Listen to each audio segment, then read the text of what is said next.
আমি একটা special omelette বানাবো, তার জন্য আমি পেঁয়াজ কেটে নিয়েছি, বিনস কেটেছি, গাজর, ক্যাপসিকাম, আর আমি একটু একদমই ঝাল খেতে পারি না, সেই জন্য আমি কেটে নিয়েছি লঙ্কা অল্প করে, একদম অল্প, কারণ আমি একদম ঝাল খেতে পারি না। এগুলো দিয়ে আমি ডিমটাকে ফেটে একটা অমলেট, মোটু সোটু নাদুস নুদুস একটা অমলেট বানাবো। এই ডিমটা আমি ফাটিয়ে নিচ্ছি।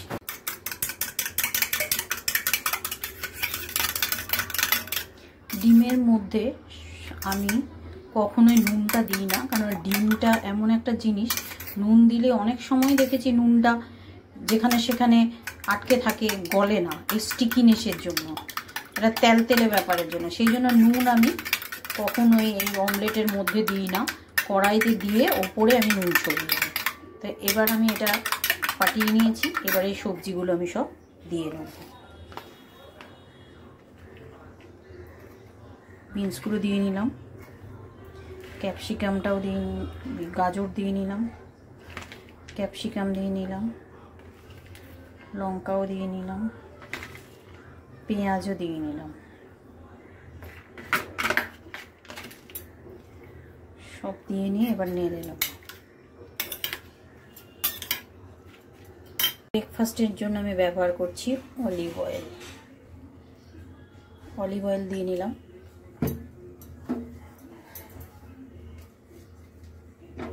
একটু ভালো করে গরম করে নিচ্ছি তেলটা, এর মধ্যে এই মিক্সচারটা আমি দিয়ে নেব। আমি মিশ্রণটা দিয়ে নিচ্ছি,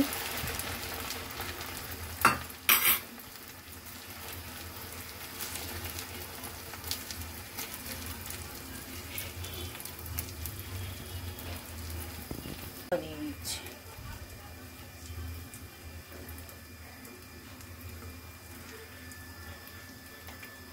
মধ্যে ঢাকা দিয়ে দিচ্ছি।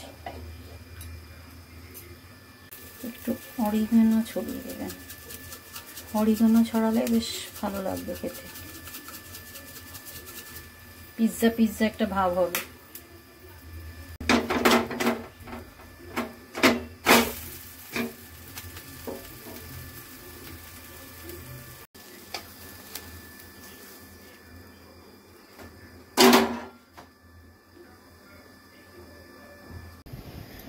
এই যে আজকের ব্রেকফাস্টে হেলদি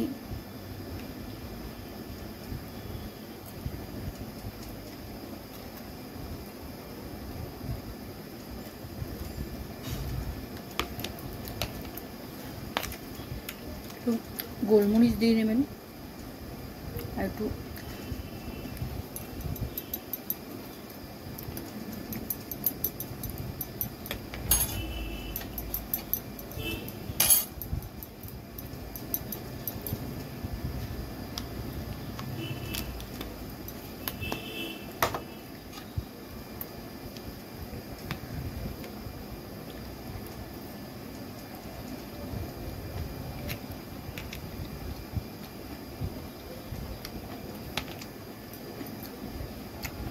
গোলমরিচ কিন্তু অনেকটা ওয়েট কন্ট্রোল করতে সাহায্য করে, আমি যা করেছি। তা একটু গোলমরিচ সবেতে একটু ছড়িয়ে নেবেন, খুব ভালো হয়।